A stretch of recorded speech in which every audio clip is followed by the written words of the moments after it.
Welcome to the In the Middle podcast, a podcast where we talk about every avenue of life because life really takes place in the middle, not the beginning, not the end. How do we navigate the middle?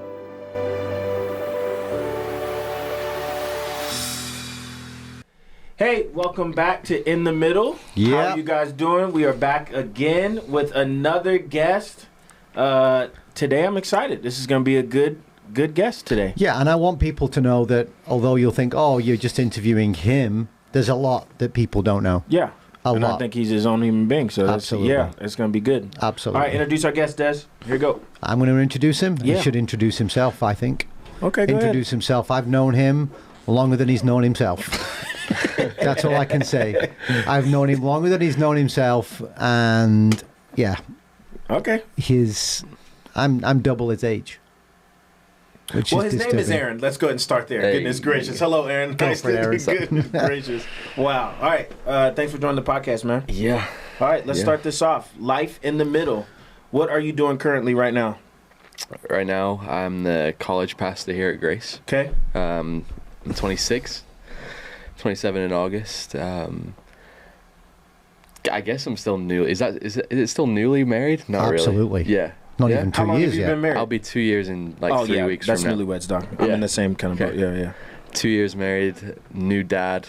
Have a 3-month-old son. Congratulations, named Karu. bro. So, yeah, that's what I'm doing right now. Just running that ministry here, getting used to the dad life. Yeah, that's what I'm up to. But for you in your life, if you go back just 3 years ago, because you graduated college in 2020, great Yeah, year. the COVID semester. Cut early. And Yeah. so, but the last 3 years Yep. have been, I think, for a lot of people, monumental change. Yeah. In such a short space of time, monumental change. Yeah. So, you know, it came at you, but monumental change. And we'll probably get into all of that. Yeah. But Let's go backwards. What Let's was go it? backwards. So, you know, we've heard the perspective from two, just kind of moving from England to over here. Yeah. You were how old now when that When happened? we left, I was 16 when we left. 16 years old. So Yeah. you already had an established Yeah. crew. Yeah. Oh yeah. Was there? Let's start there. Was it anger? Was it like, you know what I mean? What was that like for you? Yeah, I remember when we were going on vacation to South Carolina. Okay. And, they were like, I remember when he told us, we're going to, because we used to go to France every year for the Okay. vacation. Then this year he was like, we're actually going to America, and I'm like, sweet, huge NBA fan, basketball guy. Oh, I I'm wanna like, talk about that's that. where we're going. And then we were like, where are we going? He's like, South Carolina, and we're all just like, What? where? New We York, went. LA, anywhere? And then I remember this because Joel and Zach, my younger brothers, were kind of too young to notice this kind of thing. How old were they at that time? Probably like For the 8 visit? or 9. for the visit, they were Yeah. 12 and 10. Oh, really? So I was like 15 around that time. My sister was like 17, and on the vacation, there would be a few mornings in that 2 weeks we were there, where him and my mom would go for meetings at the church, and we're like, okay, this is what's going on. So you didn't really know you were moving. You No. keep putting it in quotations. No, we went went No. on vacation, and they We didn't tell them. didn't tell us. When Well, y'all skipped that part out on a couple of these episodes. when we were just exploring, the but option. it was a done deal in your guys' mind. Not at all. It wasn't. No. In We your hadn't guys' mind it moved. was. No, we hadn't. This wasn't the move. Oh, this it's was just a still the vacation. exploration. Oh, okay. This So was the this year was before we officially back. moved there. Okay, got you. This All was right, a cool. year before we finally moved. Got it. Okay. This was a visit. I was like, Don't whoa, you man, throw. there's some timelines going on. I was like, I'm so sorry. There's time. So we're there, Okay. and I remember this one morning where him and my mom were both at the church for a meeting, and we're staying in this house, and my sister just looks at me and goes, "You know what's happening?" And I was like, "What?" I remember this. I don't think I've really talked about this. Naomi was just like, "Why do you think mom and dad are at a meeting at the church when we're on vacation?" And Yeah. I'm like, "There's no way." And she's like, "Just wait, I called it." And then we just left it, didn't talk about it the rest of the 2 weeks we were there. Maybe a few weeks after we got home back to England, we were like sitting in the kitchen, And he's just like, hey, so this is what's happening. So for you and being your whole friend group, Yeah. what was that like? The goodbye, the movement, like, okay, so you love basketball. I want to talk about that, and this may be a little bit of a sports episode, but that's okay because I want to talk about sports a little bit. But what was that like dipping out on? Are you still friends with these people? Was you know like what was that change like for you? Well, it was still like very much like high school friendships, but I'd like, for me, like church, the church there and the youth group I was in was my life. As in, like it was basketball. It was that youth group and the school I was in, and that was just kind of how I ran through everything. Yeah. I mean, I'm still friends with a couple of them now. Like one of the guys, he's been out here multiple times. I'm about to see one of my like lifelong friends from when I was like 5 years old from England. He's going to be out here in a few weeks. Oh, that's dope. But other than those two, like, and maybe like a couple mentors I had in the church. Other than that, not really. But I remember telling them they didn't believe me. Like it was like they thought I was joking. They were just like, "Oh, you're moving?" And they were like, "Where?" And I'm like, "America, like the different continent." And they're like, "No way!" Like, but it was such a weird process because it was so long. It wasn't like we got to tell our friends this was happening, and then it would quickly come around in a couple of months. It was a full year. So you knew for a full year, and then before this, kind of. And so it was your last, because England's high school. You go high school 11 to 16. Yeah. So it's all of his last year of high school. It was when you finish high school, we're moving. Oh wow! So you're like just sitting on this. You're sitting on that. What I've been meaning, like, what's the perception for a kid? Looking at America versus being in England, is it like, oh yeah, that's dope? Because I'll be honest with you, I would love to go back to England and live there, just because my perception of England is, I think it's the greatest.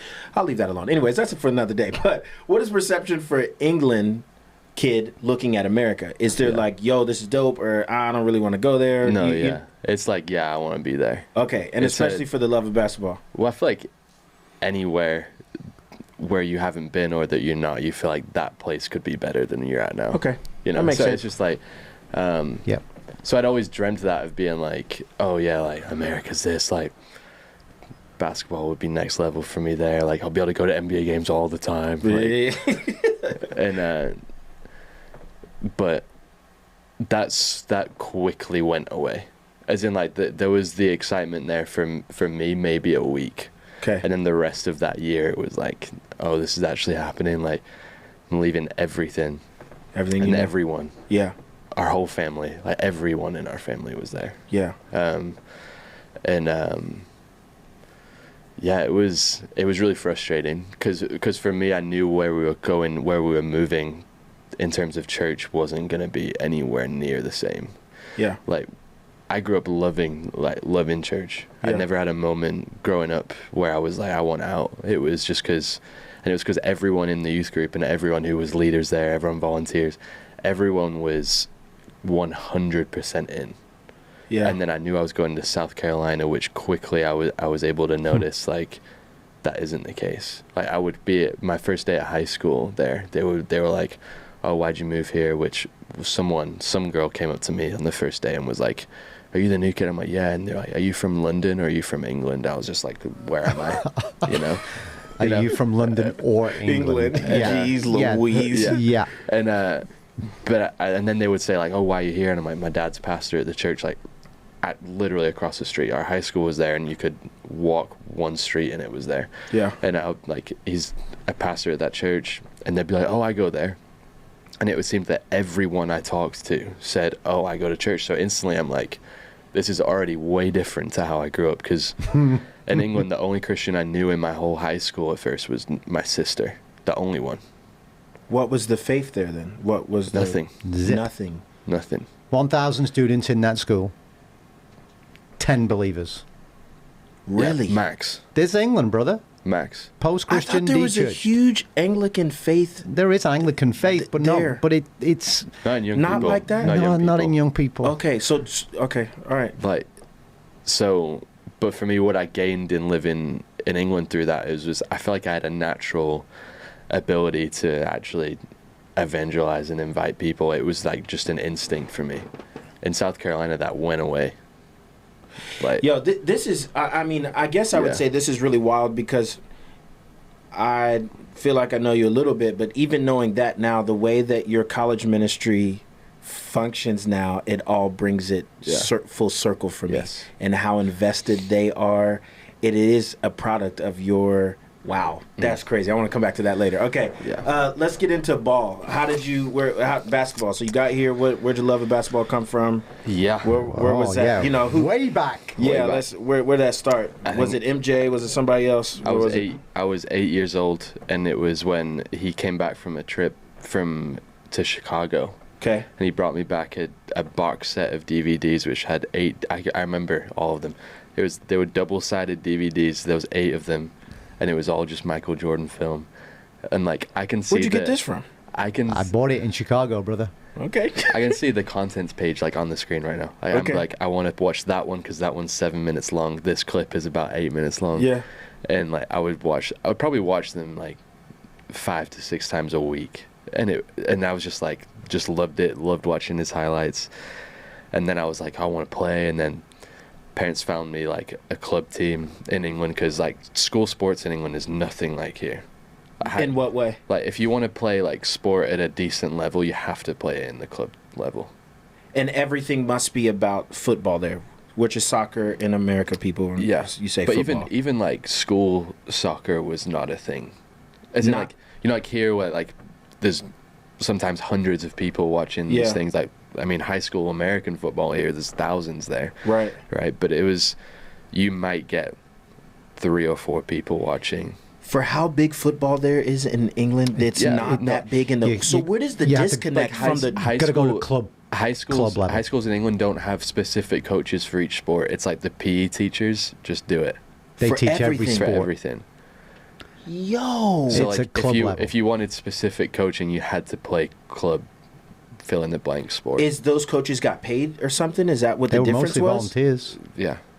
Most What of is them. the disconnect from the early stages of being an adolescent in England to the... Like, why is there so much not there? And then when you get to an adult or 19 or 20, then it all kind of shows up. I actually don't know. I think the difference for me is in the US... how do I say it? There's a stronger drive that parents believe that their kid's the next prodigy. Yeah. There's a stronger drive for my kid needs to be good at sports because that's how they'll get a scholarship in school. That system doesn't exist in England. Got it. There is no system of that. If you're 15, 16 and a wonder boy at football, then you try and get in an academy at a professional team. And you could be on the field playing Premier League at 18. Well, now that you see some 16-year-olds playing in the pro teams. At the pro teams. So you're recruited and you're at an academy. And so there's a different system completely. So you don't get recruited for football in England and the main sports from university. You get recruited at 14 and 15. In club teams. Yeah. And from a club team. So you're loving basketball, you're watching MJ. Joined the club team. You joined the club team. Yeah. I was like 12 when I joined. So now you're in America, you've moved. Is basketball what you wanted to do? Was that where your mind was set? Like, I'm gonna go to collegiate level, college, I'm about to do this for real. From 12 to like up till what we're gonna talk about in South Carolina, that was like my big dream. I mean, this isn't really a crazy thing to say. It was like at the time I was like, this is a cool achievement. Yeah. Whatever, but I'm able to say now, like humbly, I was pretty decent in England. As in, I was like, I can attest to that. You do. I was playing for the age groups older than me in the club teams. Yeah.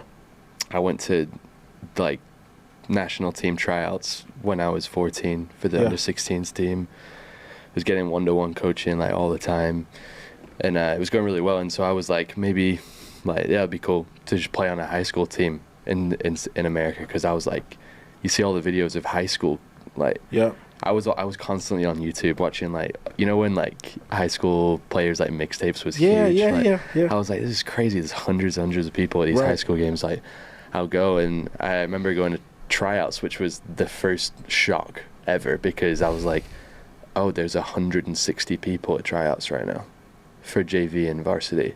And I was like, oh, I'm probably not making this, you know? I was a junior, so I was like, maybe I'll get on JV. I don't know. One of 5 white dudes in the room. Okay. But I was feeling pretty confident. I was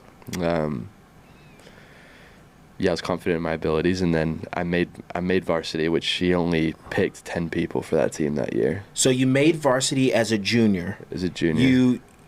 You've beat out 160 people to make a 10-person varsity team, which is also even 10 people on a varsity team is a little low. It should be like 15, but we'll get into that later. And he was a young junior. He was just turned 16. Yeah. So you've made the team. Let's talk about the first like life in the middle for you. So this kind of basketball dream ended because of this high school tenure. Yes. Talk about that. What happened there? Well, I'm at the high. Like, I'm like, wow, I made this. Like, I remember making it through each day because they were cutting 20, 30 people each day that week, and it was like 5 days of tryouts, and I was like just pumped when I made it, and I like met the coach, like, and he seemed like really excited about me, like all this, and first weeks of practice showed up, like leading up to the first game, and I was like, I feel like I'm competing with everyone on this team. Like, I feel like I can get by.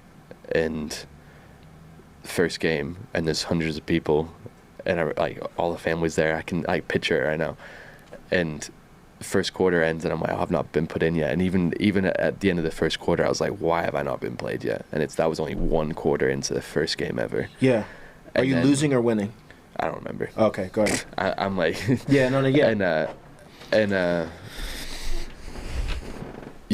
I remember that first game. They put me in with 1 minute left, and I was just like, 1 minute left of the whole game. And I'm like, what can you do there? And like, nothing. The coach's excuse for it all was like, well, when I put you in with those minutes, I want you to show me something. I'm like, how can you even get started with 1 minute? As in, like, how can you get a rhythm? How can you get any kind of flow for what the game feels like? I've never even been in this environment of a game before. Right. And you're a point guard. Yeah. So it was like, how can you run a team on 1 minute? How can you show, like... And so, but then what I was always looking forward to is on Thursdays, Wednesdays, 2 days before our games on Fridays, he would do a scrimmage with them, like all the team, 5-on-5, and he would always say, like, this is determining like who's playing, who's not, who's getting the minutes, who's not. And I remember I would show out for a lot of those scrimmages. Yeah. And there was one when we were playing to 100, and I got 35 points on our team, and we won that. And I was just like, I have to play. I was the top scorer on the whole court. Yeah. And I didn't play it not even a second that next game. So this went on for the entire season. I played 6 minutes in a season. Can you just walk me through, like, every game you keep sitting, and you keep exerting yourself, showing that I can do this, give me an opportunity, and then you keep sitting and sitting. Where was your mental space? What was it like going home and saying, where was there a quit factor coming? Like, how did you make it through that whole season? Was there a hatred for the coach coming in at some point? I just have multiple questions about that. Was there ultimately a forgiveness that you had to, like, pursue on him and saying, like, what was that like for you, that whole thing? It was extremely embarrassing, like really frustrating. That whole experience, on top of just missing people back home, made everything in me just not want to be there. And I had no, like, excitement towards basketball anymore. I was like, I'm done. Like, this coach has ruined it for me. It wasn't just that, like, he would say things and then not do it. It was like I didn't even need to be there. I didn't need to be at practice. But I would work my butt off every practice. But I would just be there, and he wouldn't even talk to me. There was days where he wouldn't even look at me. Yeah. And so I was just like, why am I doing this? Multiple times in the season, I would tell my dad after, and my mom, and when we got home, that I'm done. I'm not even finishing it the season out. It was them who was motivated enough to just be like, finish it out.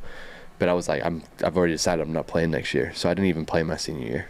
What was your faith like in this time? you had this really uprooted faith. Youth group was a part of who you are. Yeah. Did that affect anything like your walk with Jesus, how you were with that? You know what I mean? You're dealing with people like that.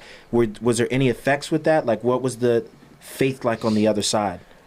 Well, I'd gone from my identity in England was the Christian guy that most people actually liked. Yeah. Even though I wasn't like them, it was the Christian guy and the basketball guy. Yeah. Like that was who I was in England, and I felt like both of those was lost. That I was like, I'm not that dude anymore. I'm not the basketball guy. I've even got people texting me from back home in England asking me how basketball is, and I'm like ignoring it, and then getting used to the whole culture of I go to youth group at your church, but then I would see them once every 3 months there. Like, I was lucky enough to gain like 2 amazing friends, which was Dan, who's the youth pastor here, and his older brother. If I didn't have them too, like I really think I would have been clinically depressed. Wow. Yeah. And I tell them that all the time, and those 2 guys are still really prevalent in our whole family's lives. And it was them 2 who showed up at our front door the first week we moved to America, and that they just knocked on the door. I'd met them once when we went on vacation, briefly.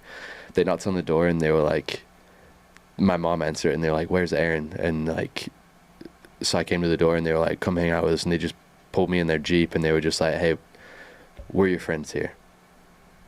Yo, and the like, community that God kind of put you in, knowing that you could have went really, really south. Yep. Were they on the basketball team as well, or no? No, I didn't have. It was. I haven't talked about this in a really long time. Sorry, or like thought about it. It's Yeah, I remember just being like, they made the wrong decision. Who did? My parents.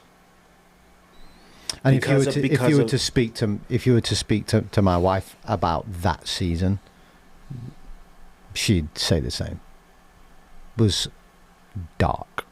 And the whole time, because all this is happening, meanwhile, his position at the church wasn't going the way that we wanted it to. Right. Youth was just not. It was just weird.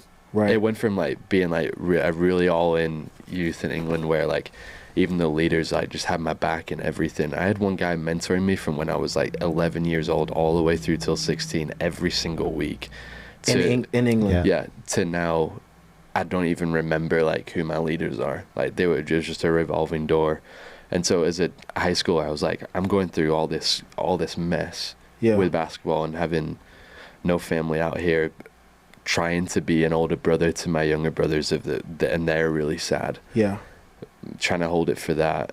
My sister is just like, I'm sure it was hard for it. her, but she called it. Yeah, I'm sure it was really hard for her, but she was always like the ultra extrovert. So she had a community. But she had some hardship too. But I felt like a burden was on me, a good burden to watch out for my brothers who felt like really young to me. That now they just feel like they're my friends. But in the middle of all that, and I was just like, this couldn't have been the right decision. There's no way. So pulling out of all of that, and now you got this coach. Like, are you? I'm gonna ask you a tough question here. I'm so sorry. Do you feel like you place blame on him? Then do you feel like he was the reason why the spiral of everything else started? If he would have played you 10 minutes a game, 15 minutes a game, do you think that the outcome would have been different in that whole season of life right there? I think it would have made it a bit easier, but it still would have been really hard in the aspect of church and getting through all that culture of some of these people had never met anyone outside of the town we were in. And so it was just like, that was already really hard. But if that coach is weird, like thinking about him now, like even when I was on that team, I was just like, I would erase him from any sort of care in my life. Like I had a resentment for him where I didn't even feel like I hated him. I just didn't care. I just didn't care to think of him. Nothing. Yeah. And it was just, yeah. I just remember, like, one time I went up to him after one of those scrimmages, and I'm like, hey, what have I got to show? Because I was getting encouraged by my parents to be like, ask him questions, just like try and like pick at him a bit. And I would be like, what do I have to show for me to get some minutes?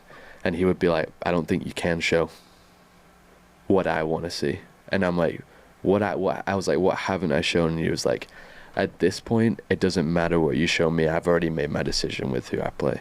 So it was like, why am I here?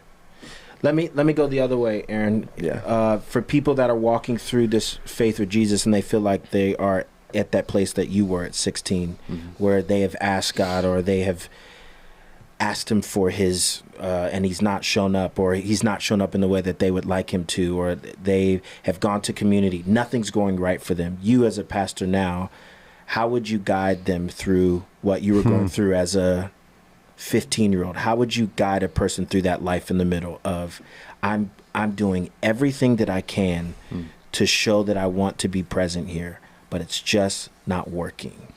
What would you say to a person right now in the middle of that kind of?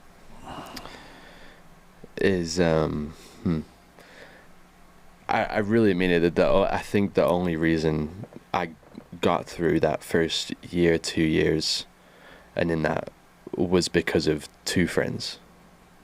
And like I had got caught for so long in that I had a plethora of friends in England, like had multiple friend groups, had the people at church, I had the people at school that I was trying to get to church, I had like just the multiple families that were also caring for us, and we didn't have that in England. Like even like the families in the church in South Carolina didn't care for us. Like it was just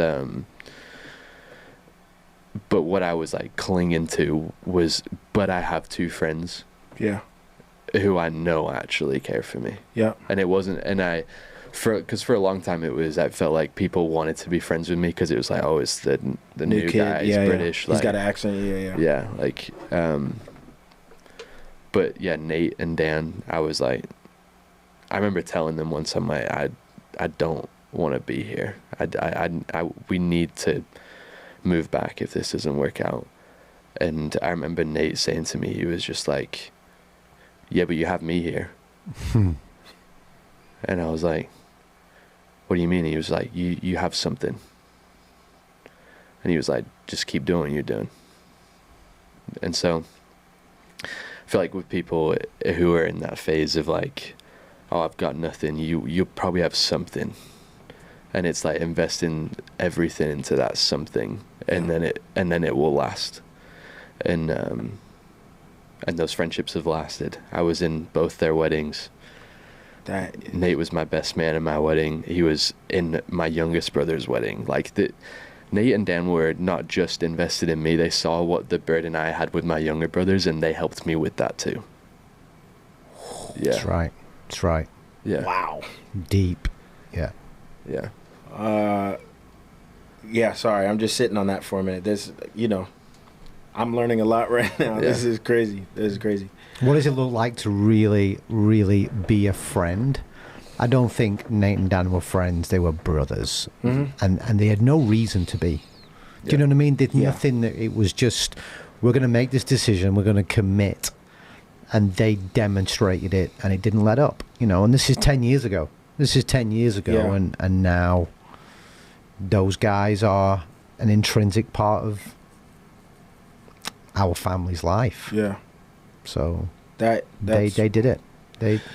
So you move past this phase. Now you are a pastor at a youth or a college pastor at a church. You have a wife and you have children. Let's get into that phase of life. Yeah. More of you've gone through kind of all of the mud of that transition. What is life in the middle like for you right now? Yeah. You got a new family. You got a child. Cruz is beautiful. What's it like pastoring college students? Yeah. Well, quick to that. I remember when within the first month of us being in Arizona, I was like, oh, maybe they did make the right decision. Okay, wait a second. Yeah, let's go back. Sorry, my bad. When did you go from South Carolina to Arizona? So right after I graduated high school in South Carolina, we went back to England for 6 weeks. 2 months. 2 months, yeah. And then You were still here planted, but you just went back to visit or vacation again. yeah. Bear in mind, when we moved to Arizona, Okay. I'd never been here. You've never been to this place at all. So just to give the issue, we're in South Carolina. A year or so, it's not working out. We transition. I then take a position in Arizona, but because of the timing of it all, they finished out the academic year 2 in South Carolina. We moved from South Carolina this way. We packed up the house. Mel and the 4 kids went back to England for 6 weeks. I drove from South Carolina across here with our dog, found us somewhere to live, enrolled them in schools. And then I visited England and brought the whole family back to Arizona. My daughter had seen it. Mel had seen it, but the boys had not seen it. We land back in Arizona at the end of July. The boys are all in school 5 days later. I'd never been here. But I remember being like... Dude, you were totally uprooted just... Twice. In 2 years. Yeah. But the culture shift, you wouldn't think it was the same country. No. So, and then even going back and coming back here, the love of basketball was still gone. I still loved the game, but I knew it was over for me. Wow. Okay. Yeah. Okay, so you come to Arizona. Yeah. When do you start putting all of your being into ministry? How does that start? What does that look like for you? I mean, I feel like this is the most classic pastor thing to say. A lot of people say this, but it was just true. I didn't really have a desire to like be a pastor. Yeah. Freshman year of college here, I was in community college in Mesa, just getting prereqs done. Desire to do like exercise science, like physical therapy based. I still wanted to be present with athletes. Okay. And got a job at a gym in Tempe through a guy who was at Grace, and I was training high school basketball and volleyball players for vertical jump. Kind of Really? a dope job for a freshman in college. Like just sweet. And there was one guy. It was mostly girls who we trained, but I had like a couple of guys, and one of the guys was warming up on the bike. I had a few tattoos by then, and he was just like, "Hey, like, are you a Christian?" Like, because he saw like some of them, and I was like, "Yeah," and he was like, "I don't mess with that. Like, don't talk to me about it." Like, and I just met him. That's what he said to me, and I said, First day, and I was just like, "That's cool." Like, I just went, "All right, like, no worries." Like, okay, cool, got it, bro. And I remember like that moment. There's a whole like the rest of this, but in that moment I was just like, oh, this feels like how it used to when I was in England in high school. There you go. Wait a second, so the like, denial of Christianity got you fired back up. Yeah, because I was like, wait, I actually get to like be a Christian again. It's way harder to be a Christian around just Christians than non-Christians. Go ahead and say that one more time. What'd you say? It's way harder to be a follower of Christ only around followers of Christ. Explain why you're saying that. In South Carolina, like it was just so ridiculously easy that you knew the things to say for the people to like acknowledge you as a Christian, and then you could get cultural Christianity. But let me get to that one word that we've talked about. Maybe I don't know if we've talked about on this podcast, but apathetic, meaning. Some of the Christian people were saying, "Yeah, I go to that youth group, but they're there." And I never see them. See them. Yeah. Lip service. It was just like, oh, go to that church, and like their family goes like once or twice a year, like that kind of thing. That was foreign to me. Like our church in England wasn't big, but everyone who was there. Committed. Yeah. Okay, so at go least ahead. from my point of view. So now you're in Arizona. First of all, the weather. What the weather in Arizona? You're in July, so it's 100. Yeah, it was bad, but like it's whatever. Didn't like, bother you. Okay. No, and so I was training that kid, and in that moment, I was just like, okay, I can do this, whatever. And so I was just like, I knew how I used to be with my friends. Like, bear in mind, like one of those friends I talked about who's been here to visit us he hated me. Was not a Christian at all. Like, yeah, in England, and I just gained a relationship with him, and now he's done youth ministry in England, like that kind of thing. Yeah. And so I was just like, that's cool, like no worries. I saw him a week later, this guy at the gym, He came back, he's warming up on the bike, he's not looking at me. And I'm just like, this is just how it's going to be with this guy, like, whatever. And then he, like, finally looked at me and he just said, hey, like, Aaron, I read the Bible. And I was like, cool, which part? And he said, the whole thing. And I said, so I'm, like, laughing. Like, Yeah. I'm like, oh, what did he get his hands on, that kind of thing. And he's like, no, I seriously read the whole thing. I found one in my mom's room. And he was like, I figured, like, because I was super disrespectful to you last week, maybe I should just get a bit of context. This was a junior in high school, and I'm a freshman in college, so I'm only, like, 2 years older than him. Okay. And he was like, yeah, so I just kind of read it like it was a cool, like, fictional story. And he was like, I was getting home from practice at 7 and reading till 2 a.m. every day for a week straight. He read the entire Bible in a week. Like... And all because you had one conversation when you said, well, I didn't even have a conversation. Yeah, but you just said, okay, cool, man, that's it. And then I was like, what was your favorite part? Yeah. And I'm expecting him to say something crazy, you know? Right. Like, and he said, he was like, when Jesus said, like, come follow me to, like, one of those disciples. And I was like, oh, like, in my head, I'm like, what? And I said, why? And then he said, because I wish he would say that to me. So like, and then in that moment I'm like talking to him, I'm giving him like the reasons why he is saying that to him, the reasons why he should say yes to Jesus saying that to him. And that week I'd just been reading like in 1 Peter where it was like, always be prepared to give a reason for the hope that you have. And it was... Let me ask you a question. So your reading of the Bible started at early age, I guess. Yeah. I'm assuming out of the okay, let me just keep it 100. Your dad is a pastor. Yeah. In American sense, like your father being a pastor, most kids aren't going to follow that. You know what I'm saying? Like they're not going to follow that. They're going to go either way away from it or they're going to rebel pretty hard. You were just always kind of open to it, but the sense of being in the Word like that, how did that start for you? Was that something that was pushed on you, or was that something that you just loved because it almost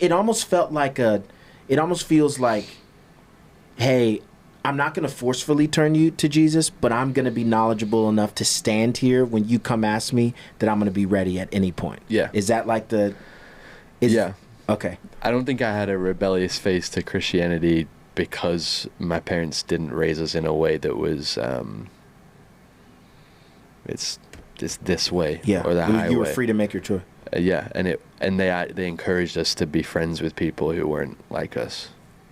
So I remember like I'd be telling my mom about a friend at school and she'd be like, sweet, like how long are you giving it till you like tell him about like church or get him to youth? Or she'd just be like, hey, like get him to come over to our house. And so what started happening was my friends just enjoyed being at our house. It's crazy. Seriously, like, and it just happened like most of my friends like didn't have great families, didn't have great home lives. Connor, who I just talked about, who ended up doing youth ministry, comes out here all the time, had no family. Like it was just him and his mom. He would, before he became a Christian, just want to be around me, to be around our family, not just me, because he wanted to feel like he was in one. The whole family. Yeah, and so he started coming to church so he could be around us more. And so I grew up that way of being like, if you can just get them in your life, they'll see your life. And then I was like, so I've got to know remotely like what I'm trying to invite them into. So at any point in your life, did you realize like, oh, I'm evangelizing and it just comes natural from me? That's what I was saying. Like in England, it was instinct for me. It was natural. It was, and through the mentor I had, Rob, he was always just like, Rob was the most like crazy evangelistic person I'd ever been around. Yeah. And so he was always just like, this is what you do. Like for me, like I didn't need to hear a message on a Sunday and that you should care about lost people. I was like, yeah, I thought you just had to. I thought that's just what you do as a Christian. But here it's like, it was South Carolina. It was like, whatever. So that instinct was gone. And so then when we moved here and I had that moment, I was like, I need to be here. And then it was that moment when he got saved on the mat at the gym that I was just like, maybe I could do this. Maybe you could go into ministry. Yeah. So I never had this moment where like it was like God called me, but I think what God has done in my life, I've never had like moments of like a big moment. I just like take the next step to like what I'm seeing that he's doing. And I was just like, I could do this. Remember presenting it to them of like, hey, what if I go to GCU and like study like ministry instead? And they would, again, like, I don't know if they ever like saw it in my life early that I would end up being a pastor. I don't know. Yeah. But I was always just like, it seemed like what decisions I was going to make, they would just support them. Yeah. And that would drive you not to want to live rebelliously, because it's like, my parents support me. I don't want to do things that they wouldn't. Right. So it's just, yeah. That is dope. I'm learning a lot right now. This is crazy. This is completely shaping your whole ministry right now for me, and like in the realest sense. I completely understand why it is the way that it is right now. Until the last 3-4 years, I always had more non-Christian friends than Christian friends. And I was just talking to Eleanor last night about how I really miss it. Being out with... Yeah. So how is that now? You're a youth pastor surrounded by people that love Jesus. Yeah. Is there some in the middle, or is there some things for you that you're having to adjust or kind of walk through with that? One of the main things that I like try and like coach college students through now is that like they're always like, I want to start this Christian fill in the blank, like Christian clothing line, Christian barbershop, Christian this, and I'm just like, why? You know, I'm so like, someone was telling me about how this like new like Christian barbershop opened in Central Phoenix. It was like super cool. It does look dope, but I'm just like, I want to keep going to this other one, like, because I don't need more things where I'm around more Christians, because I just get bored of them, one, and then two, I'm just like, I'm already like losing out on the ability to be able to have somebody follow Jesus. So I'm like, the littlest things, I'm like, I don't want to change. Like someone recently told me they want to start a Christian gym, and I'm like, why? Just start a gym. Yeah. And be Christian. And it's just like, so that's something my wife and I are now praying about, that we just want to not just be around them more, but actually gain friends. And so it's a fundamental thing. We lived nearly all of our life in an extreme minority of some people who follow Jesus. So everyday life was with non-believers in England. Everyday life was with non-believers. And then when we move here, it's just like, oh, wow. So that intentionality, and my wife would say, I prefer hanging out with people who don't follow Jesus. Like, because the people who are Christian here, she's just like, it's just better. And so for me, we had to intentionally shift our lives to go, where do I rub shoulders with people far from God? Yeah. Because it was Jesus who said, you are the light of the world, you're the salt of the earth. Well, what good is salt if it's not poured out onto what needs salt? What good is a light if it's not in the darkness? That's the purpose of it. So how can I be salt and light when I'm only around Christians? How can Aaron be salt and light when he's only around Christians? And that's why. So it feels uncomfortable.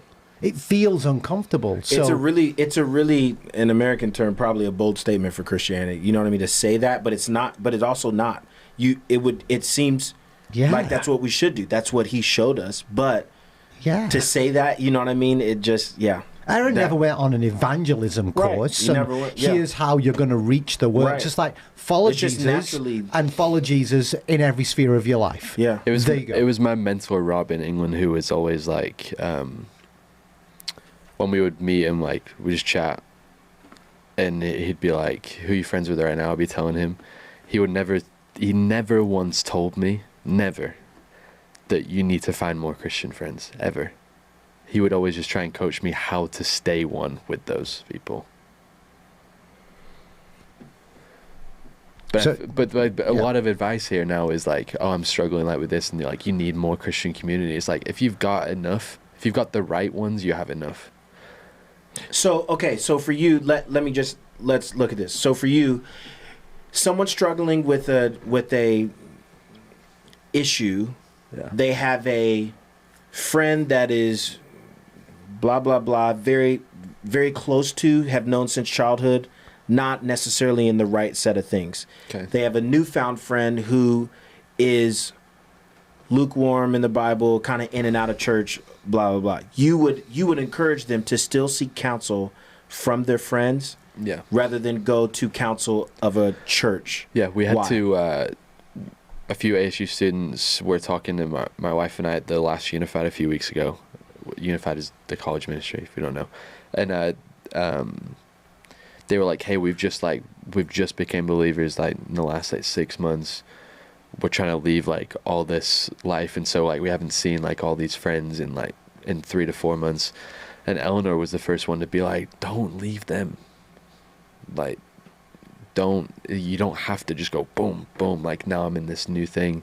She was like, now show that you still love them and you're still around them, but you don't do what you used to do. Okay, but what do you say to the Christian that needs more? Okay, so in your life, you're in the Word. You have the tools to be able to walk in these environments with non-believers, staying comfortable. Yeah. What do you say to that person that's not ready for that yet? And now they can still be swayed a little bit by blah, you don't really, you know what I mean? What do you say to that person? Do you mean swayed as in like they could be tempted into living that way again? That's what I'm saying. You know what I'm saying? Okay. You have the tools. You're in the Word. You have the tools. You were just listen to your story. Your whole life, you were built to say, I can stand amongst these unbelievers. I'm firm in what I believe. I don't need to sway to where you want me to go, but I also don't need to push you to where I am. Right? I'm gonna help you get there on your own. But somebody that is not that deep in their faith, like you said, you know what I mean? Going to a place where a bunch of does that make sense? Can be easily like,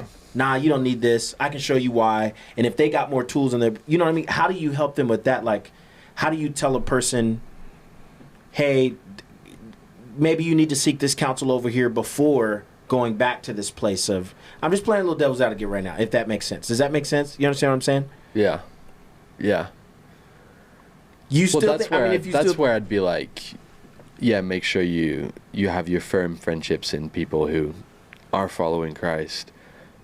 But if there is like the answer to it isn't gaining more of those. Like I deal with that a lot with college students. It's like I need more community, need more Christian community. I'm like, what are you missing? And they're like, well, I only have like 4 to 5 like really good Christian friends. I'm like, how many do you want? You know, but for the people who are like, they've just left that and they could easily get swayed if they still were around that. I think you're losing ground with those people if you now go and take a bunch of time away and then come back and you're this completely different person to them and they're just like, I don't want this anymore. I think what speaks a lot is learning how to grow in your faith in Christ and them seeing that happen. And continue. That's what I wanted to get to. You don't have to run away from who your community is. No. You just have to be, you're saying that person has to do the due diligence to continue their faith. Yeah. If you're going to believe, you're really more or less, man, it's really cool the way you perspective, but you really more or less are saying, I'm going to do the due diligence on my own. And then when I walk into these spaces, I don't have to change or kick them out of my life. I can stay the same, and they see me change. Yeah. They see the love. They see the hope in Christ. And But I had my people, though. He wasn't on his own. Right. I had my people, and I had Rob, who was the mentor, who, again, that speaks of like how they raised us. I didn't ask Rob to do that. Right. Like my parents just saw that I had a connection with him. I really liked him. Yeah. Got along with him. And they were like, Rob, need to do this with Aaron. Because they didn't want to do it. Covert parenting. So when you moved to Arizona, where was Dan and Nathan? Were they here with you now? No. No. Dan was going around everywhere. Dan was getting opportunities. Seattle. He was in Arkansas for a little bit. Houston. Now he's here. Nate was doing the same thing. Nate was working for Delta, just like... Were they Christians when you met them? Yeah. Okay. All right. Yeah. So you had that group of people. Yeah, those were my boys. Those were like... But again, like, I didn't need... I was never around non-Christians in South Carolina. So let me clarify, because I think that it can be confusing a little bit. You're not saying that you don't need any Christian friends. No, You're no, just no. saying, No. yeah, because I want to make sure that we're not being confusing here. What you're saying is you don't need to add more. If you have a foundation of Christian belief in your life, you have 1 to 2 people that are solid Christians with you. You don't need to keep stacking. No. I need 20 more Christian Planted in the friends church. to feel closer to Christ. No, you've got it right here. Yeah, and in church on Sunday, you're around hundreds of them. Yeah, okay. You know? Yeah. So, yeah. Yeah, you're not I mean, isolated. I tell, like, a lot of our students who are at the Christian university here at GCU, they're like, I'm like, this is, you're going to get a rude awakening one day when you graduate. And you're not around Christians every single day. And so I'm trying to build in students who come here to be like this when they graduate. I'm not saying I'd do it perfectly at all, absolutely. but I'm just like, yeah, I think there's just like really good fruit to like people seeing you go and seeing you like grow and change. I think that's something that we could all tend to learn, is just enough with the talking and more of just doing. You know, I'm seeing you walk, and that's gonna be faith is about believing something unseen sometimes, and seeing somebody it happen is probably gonna help a non-believer get to that place quicker than rifling off words about what it can be. And I think the key here is what we're talking about, and I think people forget it. This is unbelievably biblical. When Jesus called Matthew a tax collector, Matthew throws a party for all the sinners and tax collectors and invites Jesus. So where's this story of, oh, I'm following Jesus now, away with you peasants? There's not. It's Matthew cares. He wants those people to know Jesus. That's what he wants to do. So it's the same thing. That's just an instinct. That's the instinct. I'm following Jesus. Okay, this is it. What about other people? I think it's people an instinct. take verses like way out of context of, I don't know exactly where it is, but I know what the verse says, where it says friendship with the world means enmity against God. And I think people take that as I'm now at being an enemy, or I'm against God if I'm being friends with people in the world. It didn't say be with people. It didn't say like friendship with people in the world. Is the same one for me of not of this world. You know what I mean? Like that I'm in my collection group of Christians. I'm not of this world. So everybody else. It's not saying that, like, I've seen it go way too far on the other side where it's just like, like go to certain clubs with like those people and like be around what they do. I'm not saying that. I'm saying you don't be of the world. It's not like you don't live like them, but you're friends with them. You're friends with them. Yeah. And you can still have effect. Yeah. That's beautiful, man. Yeah. Called to reach. That's a crazy way in the middle. Okay, so explain to us about your college ministry right now. What is it? When do you meet? And where was it and where is it now? Yeah. Yeah. So when I was in college, when I was at GCU, I was going here the whole time, and there was no college students here. None. Yeah. Well, there was, but like you couldn't see them, kind of thing. A dozen. And so I was always super pumped when I would have like 6 of my friends come here. There was like, because where I was, there was like the church that was really close to the college I was at. There was full of college students, but I mean ASU was like 2 miles away from here. Yeah. And so I was coming here the whole time. I refer to this a lot. Yeah, a lot of it was I was coming here because of him, but I would say that was 30% of the reason why. Okay. 70% of the reason why I've always like stuck around this stuff was for my younger brothers, Joel and Zach, was to just like stay around them. And then so I graduated, COVID semester, whatever, everything shut down. No ministry, like jobs opportunities were popping up. I'm working at this school in Queen Creek where I'm a counselor for at-risk youth, like gang kids, which was a story in itself. And then out of nowhere, I was just like still like applying at places, churches, didn't like some of them, some didn't work out. Remember saying to my mom randomly one day, I was like, hey, like, by the way, if like my dad ever asked me to come in a role at Grace, like I wouldn't even have to pray about it. Like I'm in, basically. And then it happened. Like, so I was, In spite of me, I did not do anything about it. So what does that mean? Other people. We had a need, Yeah. and it was other people in our church here. Some of our elders and other staff went, Aaron would be a great fit for this. Because I'm like, I'm out. I am not going to get the nepotism card thrown at me. Right. I'm out. I'm not going to manipulate this. I don't want to be part of this because that would go south quick. Yeah. So The family affair church. yeah.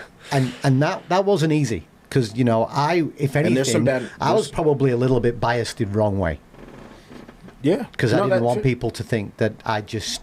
I know you've seen the flipped family him affair in, church. Yeah. You know. Yeah. Yeah. So I came on as high school and college pastor. Yeah. Really, for the first 6 months, I was doing middle school, high school, starting a college ministry because there was no college students. And did a few interest nights in the first summer I was here. This was 3 years ago. And I called it Unified my passion was for the church because of what the church has been to me my whole life in all of those cultural settings. So I wanted the people of God to be unified and within unity, and Jesus prays for unity for believers. So I was like, okay, like we call it Unified. And then, we're 3 years in now, and just under 600 students come every single week. Go ahead and say that again. How many? Yeah. Just under like 600 come every Thursday at 8 o'clock. At 8 o'clock.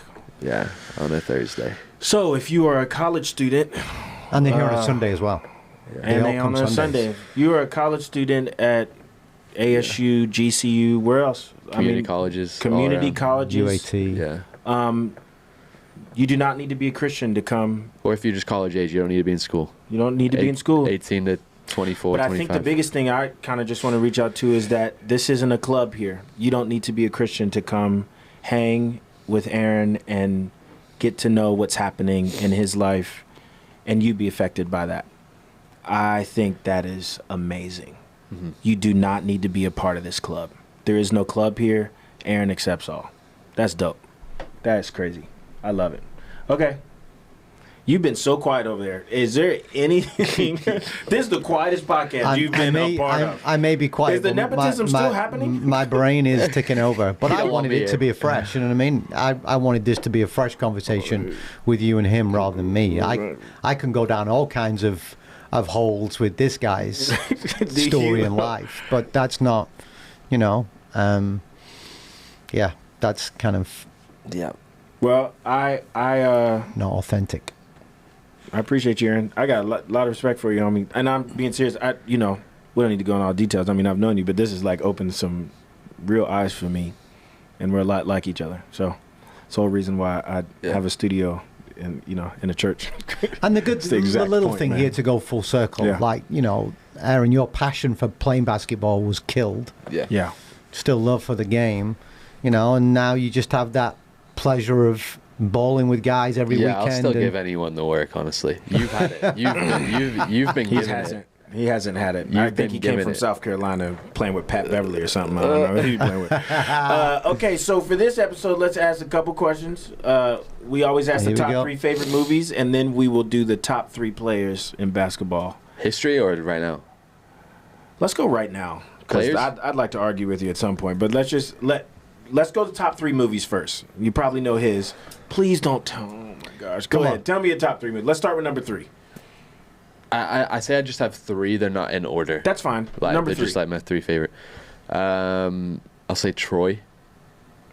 Wow, I hadn't even seen that movie.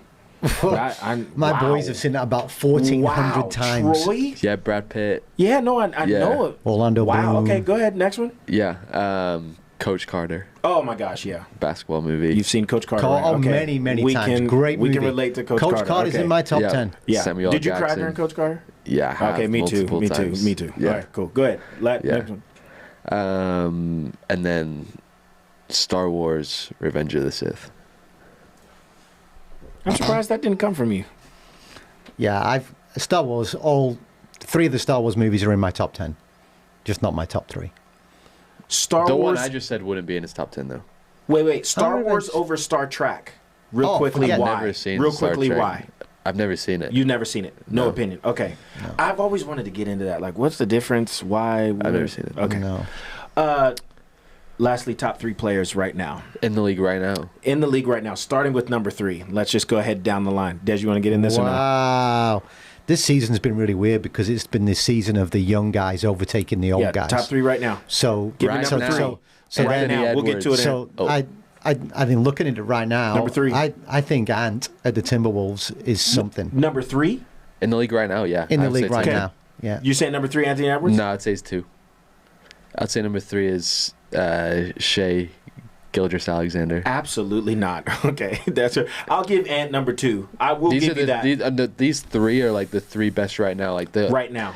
I know, like we remember the Stephs, the LeBrons, all that. No. No, this right is now. the new era. Yeah, right now. It's a new era. Ant's number 2 for me.